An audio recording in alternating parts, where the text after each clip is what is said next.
Hola, muy buenos días.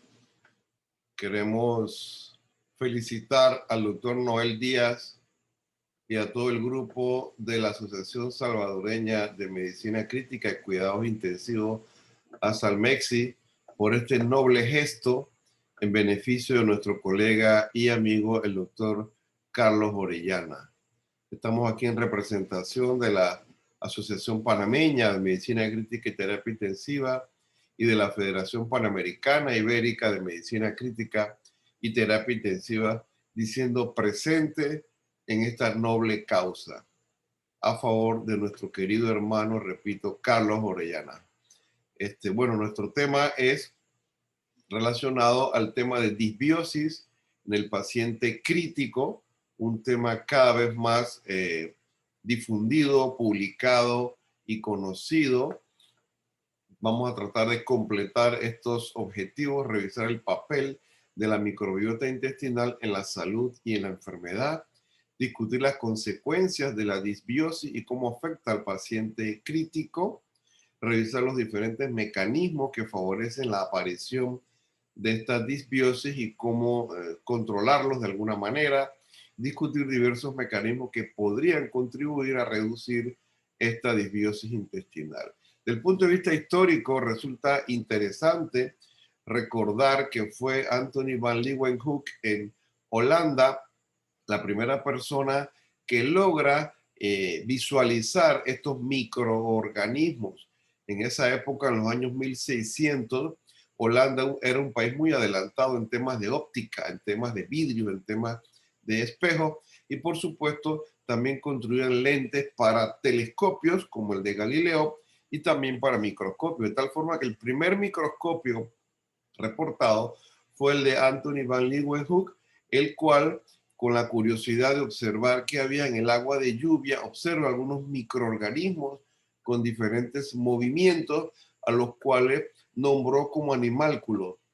Luego intenta investigar si dentro de su cuerpo había algo similar, toma muestras de su placa dental, de sus heces, de su orina, etcétera, y efectivamente demuestra o descubre un nuevo mundo en el cual había microorganismos que posteriormente llamados bacterias habitaban también su organismo. Estuvo horrorizado durante varios días hasta que finalmente termina aceptándolo. Eli Menikov en Rusia, ganador del premio Nobel por todos sus descubrimientos y todas sus investigaciones en cuanto a la microbiota intestinal, confirmando que desempeña un papel muy importante tanto en la salud como en la enfermedad de muchos seres humanos o de todos los seres humanos, y que por supuesto es el precursor del descubrimiento de muchas otras enfermedades infecciosas que posteriormente se van a ir demostrando. En esta tabla podemos ver los primeros gérmenes descubiertos, como es el año 1846, con el Microsporum furfur, que posteriormente se le llama Malassezia furfur, que es el causante pues, de la tiña versicolor. En algunos lugares le llaman paño blanco. Y así ustedes van viendo, en segundo lugar, la Cándida albicans, Estafilococo, Streptococcus pyogenes, etcétera. Una lista de gérmenes que se van descubriendo a lo largo de los años, en la época de 1800 aproximadamente, 1924, y las diferentes patologías que van produciendo, patologías infecciosas que van produciendo en el ser humano. Aquí otra lista más de diferentes gérmenes y ya patologías específicas que nosotros conocemos hoy en día como causas de muchas infecciones en múltiples pacientes. Lo cierto es que la relación entre el ser humano, que es el huésped, y estos gérmenes o estas bacterias es una relación, se supone, aceptable, que se considera como una eubiosis, que se mantiene un equilibrio. Sin embargo, cuando este equilibrio se rompe y hay daño en la mayoría de las veces para el huésped, que es el ser humano, hablamos entonces de una disbiosis. Y veamos ustedes que algunas afectaciones, algunas enfermedades muy conocidas, pues tienen su origen en alteraciones en la microbiota intestinal o en la cavidad nasal, o en el pulmón, o en la piel, en el tracto gastrointestinal, también en la cavidad oral. Recordar que el 90% de la microbiota de todo el cuerpo del ser humano está ubicada en el tracto gastrointestinal. Igualmente, Pasteur en París habla de que la vida animal no sería posible sin la microbiota autóctona, y es un proceso que se va demostrando a lo largo de muchas investigaciones y de muchas publicaciones, donde se va confirmando que la vida, mucho de la fisiología normal, del metabolismo normal del ser humano, depende precisamente de la existencia de esta microbiota.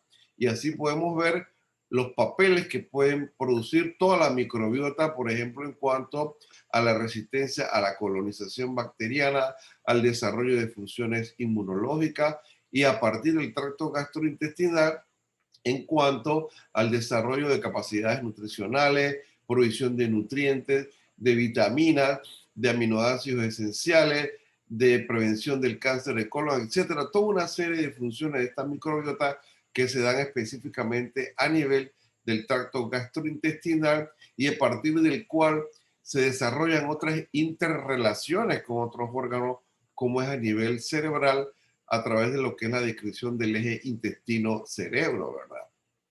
Miren estas muestras de 28 voluntarios sanos, a los cuales se les tomó muestra de la cavidad nasal. Y ustedes ven los diferentes tipos de gérmenes que se demostraron en la cavidad nasal de seres humanos normales. Ven ustedes en colorado azul, actinobacterias, en rojo los firmicutes, en negro bacteroidetes y en verde proteobacterias. Y ustedes ven que los 28 seres humanos voluntarios pues tenían diversos tipos de bacterias, algunos tenían menos que otros. Lo cierto es que la intensidad del color indicaba mayor concentración de ese tipo de bacteria en ese sujeto numerado del 1 al 28. Igualmente, en otros 10 sujetos voluntarios sanos con caries dental, se puede observar los diferentes tipos de bacterias presentes, las más comunes, las barras en azul, que son firmicutes, en menor proporción los que están en rojo, que parecen actinobacterias, y en mucho menor proporción los que están en verde, que son las proteobacterias. En este histograma también se puede confirmar lo mismo, con mayor proporción en cuanto a los firmicutes.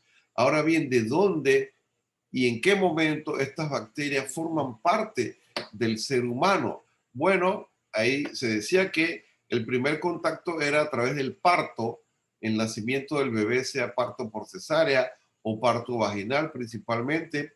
Ya está claro que los primeros contactos con bacterias se dan en la vida intrauterina. Ahora bien, durante todo el proceso del nacimiento también se van agregando más bacterias provenientes de la leche materna, de la saliva de la madre, de la ropa de la madre, de la ropa de otros individuos, o de la saliva de aquellos que intentan besarlo, o de la piel, o del aire acondicionado ambiental y objetos que se hayan utilizado.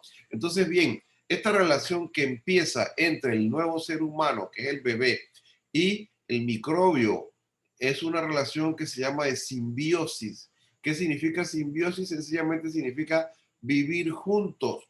Vivir juntos el huésped y el pequeño germen, que es el simbionte. Y esta relación, diríamos en equilibrio, se llama holobionte. En esta relación puede haber tres tipos de asociaciones. La primera se llama mutualismo, cuando ambos se benefician de esta asociación. La segunda se llama comensalismo, cuando un miembro se beneficia mientras el otro no se ve afectado. Y la tercera se llama parasitismo, ya cuando un miembro sufre a expensas del otro. Y cuando ya tenemos parasitismo, entonces ya estamos en una situación que se llama patobionte, que ya se convierte en patológica y que es el principio de la disbiosis. Entonces, de un sistema holobionte podríamos migrar a un sistema patobionte, y donde ya es patogénico principalmente para el huésped, ¿verdad? Y esto lo podemos ver en la cavidad oral, donde hay una gran variedad de bacterias con una alta diversidad de especies, igualmente a nivel de la uretra masculina, la uretra femenina, en el sistema reproductor femenino, por supuesto, en la piel, ni se diga, en el tracto respiratorio superior, en el tracto respiratorio inferior en menor cantidad, en diferentes tejidos internos que usualmente son estériles, pero se han encontrado algún tipo de bacterias viables. Y como dijimos, el 90% de la microbiota intestinal, de la microbiota del cuerpo humano, se encuentra a nivel del tracto gastrointestinal. Y así podemos ver algunos mecanismos, tal vez diríamos, de protección contra estas bacterias, como es el parpadeo a nivel de la conjuntiva, a nivel de la cavidad oral, pues el deglutir, la lengua, la propia saliva, el tragar, a nivel del tracto respiratorio superior, el sistema mucociliar, a nivel del colon, las contracciones musculares, igualmente similar en lo que es la faringe, en lo que es el esófago, en lo que es el estómago, incluyendo pues el ácido, el jugo gástrico, el tubo digestivo, igualmente el peristaltismo, todo lo que es el tubo digestivo, el sistema de defensa principal es el peristaltismo y la secreción ácida a nivel gástrico que fluye a todo a través del trayecto. Y por supuesto en la uretra el flujo de orina.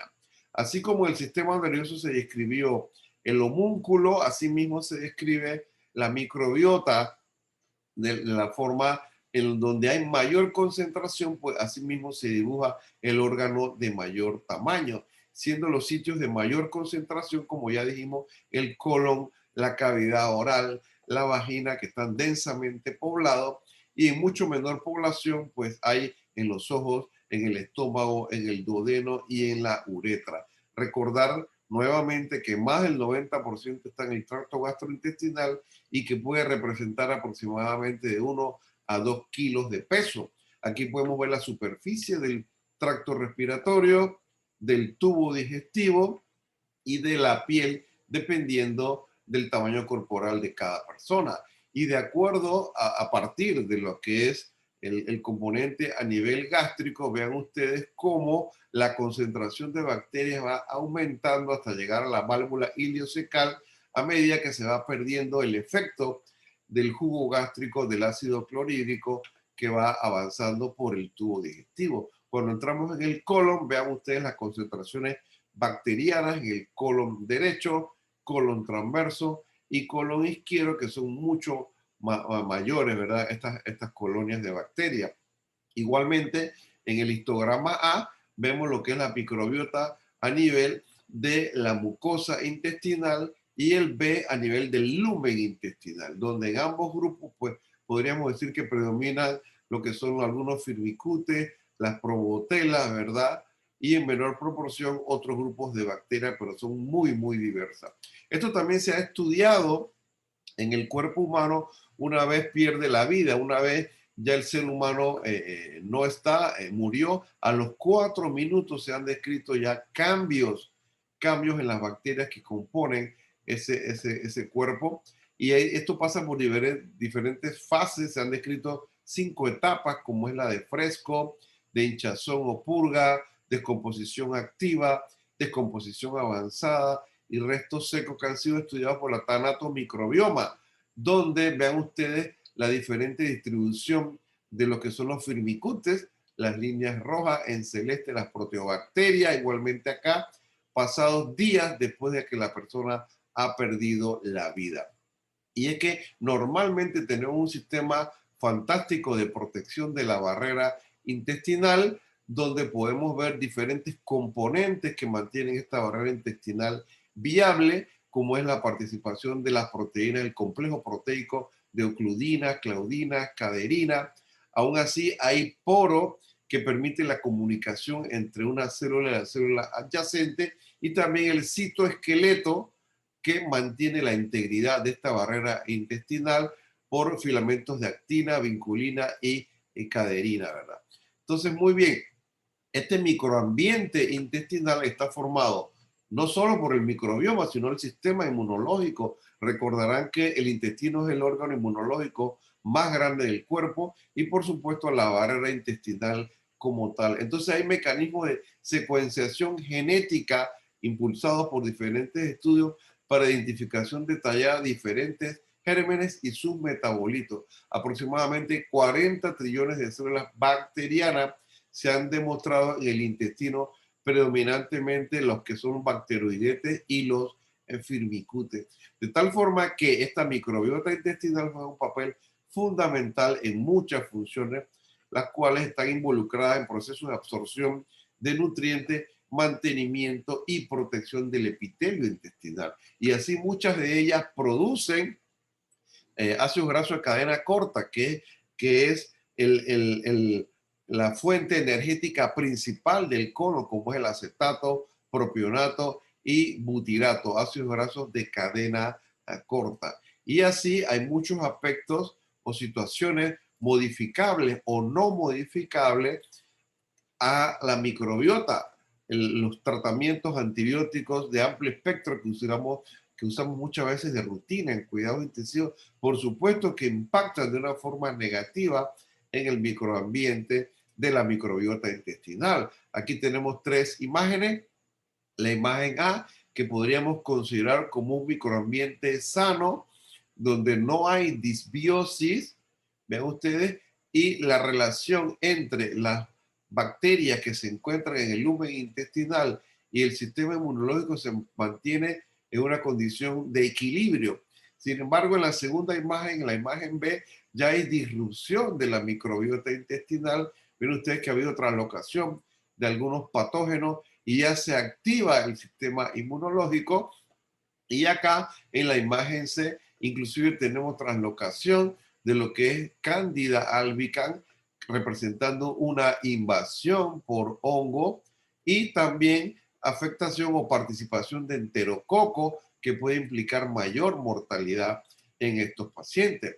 Y así vemos cómo diversas situaciones como ejercicio exhaustivo, enfermedades, drogas, envejecimiento, inclusive la propia alimentación, tiene un impacto negativo en esta microbiota intestinal que favorece la disbiosis intestinal, se afecta también lo que es el eje intestino-músculo y por supuesto se afecta la relación con el sistema inmunológico. Entonces ustedes pueden ver aquí del lado izquierdo lo que sería un microambiente normal con la funcionalidad adecuada al sistema inmunológico a nivel de la mucosa intestinal, y del lado derecho ejemplos de enfermedad inflamatoria intestinal como la enfermedad de Crohn, cómo se activa toda una serie de inflamación, se pierde el equilibrio, se pierde la diversidad, que es un aspecto importante que diferencia un estado normal de un estado de disbiosis,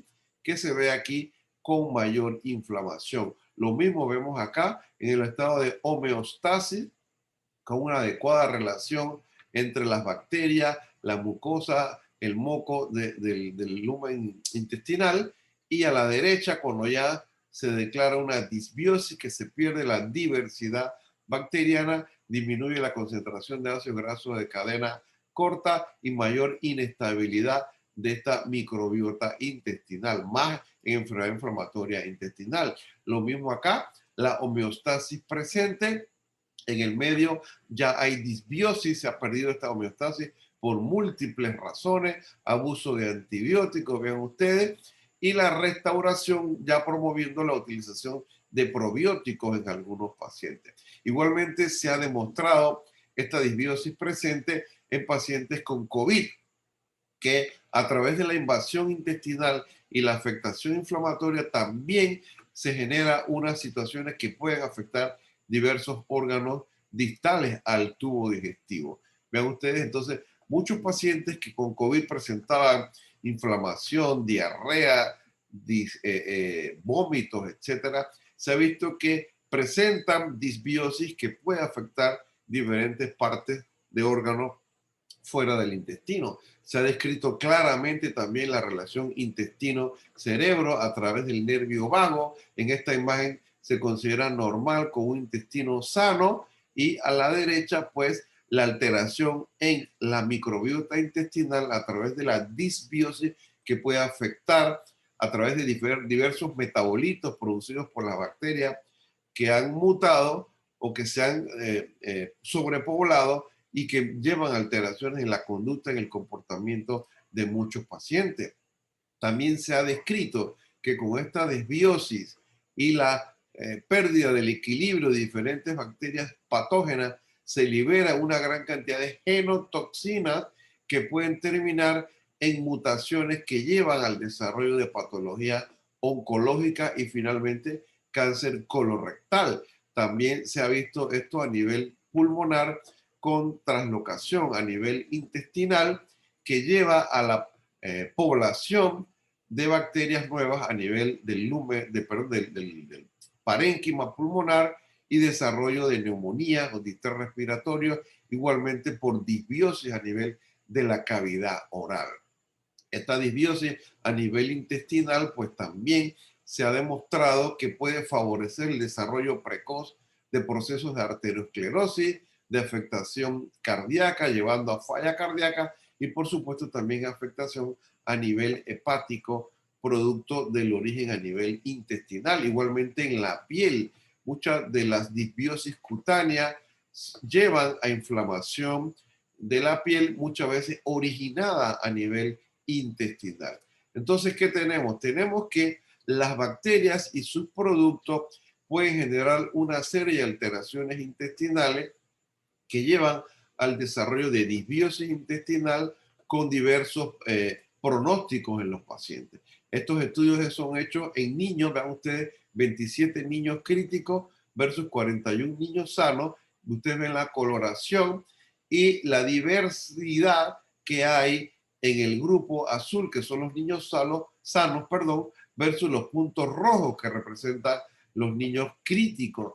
Y acá a la derecha se puede ver el panel en cuanto a excreción urinaria y abajo a nivel de excreción fecal. Vean ustedes que hacia arriba y hacia abajo representan los dos grupos de pacientes, niños sanos en color azul y en rojo son los niños con patología, donde la liberación de diversos productos es diferente tanto a nivel urinario como a nivel fecal. Se puede ver acá igualmente la producción de ácidos biliares en las heces. Igualmente el grupo azul es el grupo control y el grupo de puntos rojos muy diferentes son los pacientes. Igualmente se puede ver acá el grupo control, que se supone son niños sanos, en cuanto a la composición del microbioma fecal, es muy diferente a los puntos rojos que representan a los pacientes también pediátricos.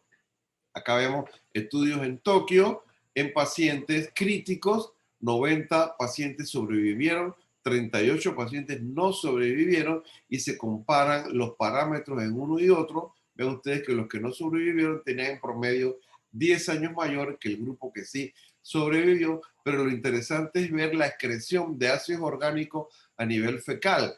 La diferencia estadísticamente significativa cuando se medían los valores mínimos y los valores máximos. Vean ustedes la diferencia en cuanto a ácidos orgánicos fue muy superior en los pacientes que sobrevivieron a diferencia del grupo que no sobrevivió, por ejemplo. Y acá en cuanto a acetato fue mucho mayor en el grupo que sobrevivió, con diferencia estadísticamente significativa. Igualmente el lactato se excretó mucho mayor en el grupo que no sobrevivió.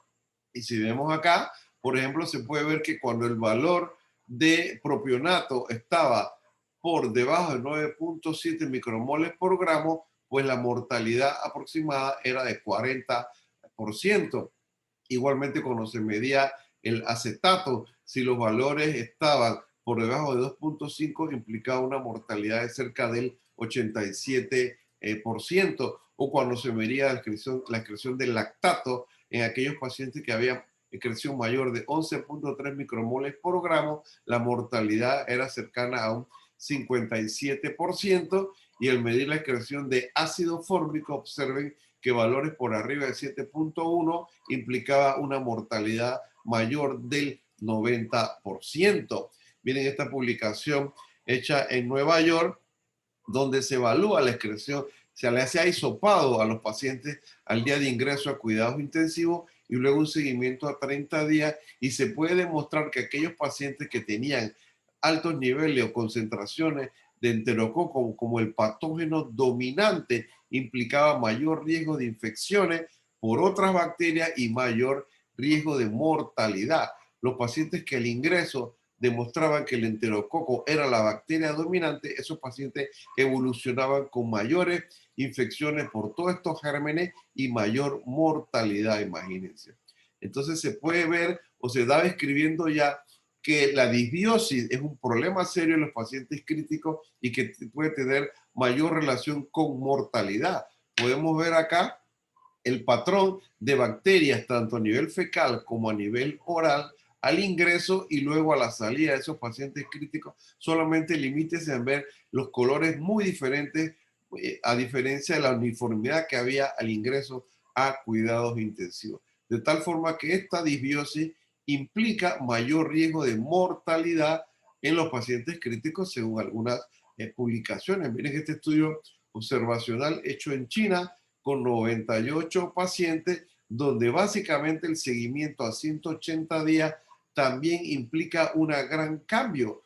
Vean ustedes acá arriba, sería el grupo de pacientes cuando ingresan y luego cómo cambian los colores. Con los colores podemos ver la diversidad que se va generando en contra de la evolución del paciente.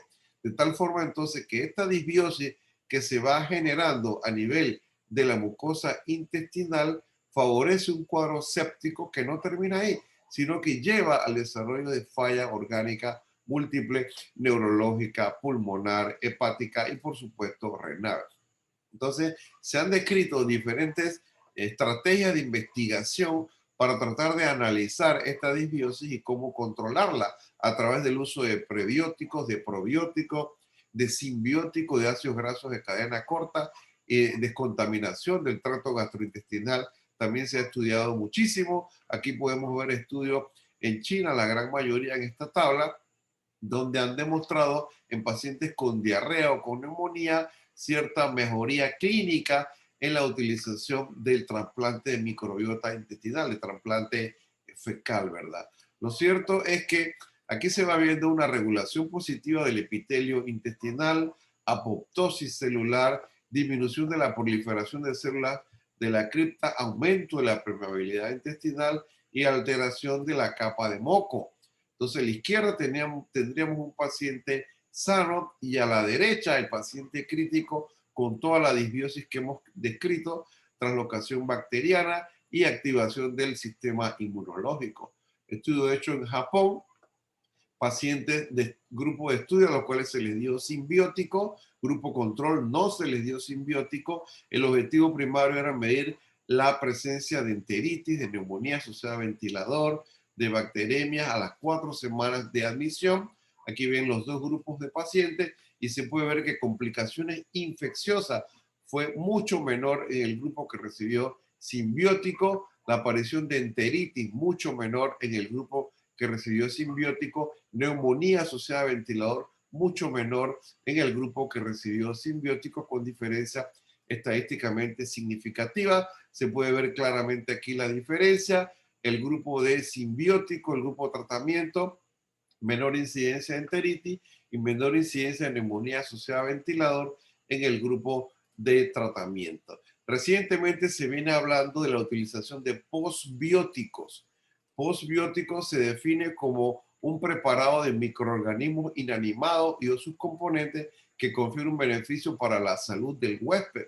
Miren las diversas publicaciones en la columna en rojo, son todas las publicaciones de años anteriores con respecto a el concepto de postbiótico, ya que según estas numeraciones que ustedes pueden ver aquí, se va viendo cómo la modulación en la microbiota intestinal y la interacción con las células de la barrera intestinal y del sistema inmunológico mantienen una comunicación estrecha a través del nervio vago con el sistema nervioso central. Y podemos ver estudios de postbióticos en Italia, en Francia, en Alemania, en China, en Reino Unido, en cuanto a mejoría clínica de diversas patologías que se estudiaron con estos productos. El futuro está en el control de la microbiota intestinal a través de descontaminación, a través de uso de probióticos, a través de trasplantes fecal que está en amplia avance para ver qué más se puede obtener y lograr mejoría en los pacientes. Vean ustedes aquí la utilización inclusive de saborizantes artificiales que se utilizan en diferentes alimentos y cómo afectan la diversidad bacteriana. Y al afectar la diversidad bacteriana, pues de alguna u otra forma favorecen la aparición de disbiosis intestinal. Mira igualmente los pacientes neurocríticos, todo lo que se ha visto en alteraciones de la microbiota intestinal en esos grupos de pacientes con infartos, con hemorragia, cómo se altera el eje intestino-cerebro y tiene afectaciones importantes, inclusive arritmias cardíacas se han descrito por la afectación de la microbiota intestinal y la aparición de disbiosis a partir de un accidente cerebrovascular, que puede ser un infarto, que puede ser una hemorragia cerebral, y que esto inclusive impacta al pulmón, favoreciendo neumonías en los pacientes. Así que pudiéramos terminar diciendo que toda la microbiota del cuerpo tiene un papel fundamental en la salud y la enfermedad, especialmente la microbiota intestinal, que la pérdida del equilibrio de la microbiota lleva a disbiosis y esto afecta seriamente al paciente crítico por reducción de la diversidad bacteriana. Existen diversos o diferentes mecanismos que favorecen la aparición de disbiosis y también alguna forma de controlarlo. Y por supuesto hay muchos estudios en progreso para tratar de evaluar mejor el impacto de la microbiota y la disbiosis en el paciente crítico, que estaremos viendo publicaciones en este año y los futuros años. Así que gracias por la invitación y felicitaciones nuevamente al grupo organizador de este importante evento. Felicitaciones y saludos desde Panamá. Gracias.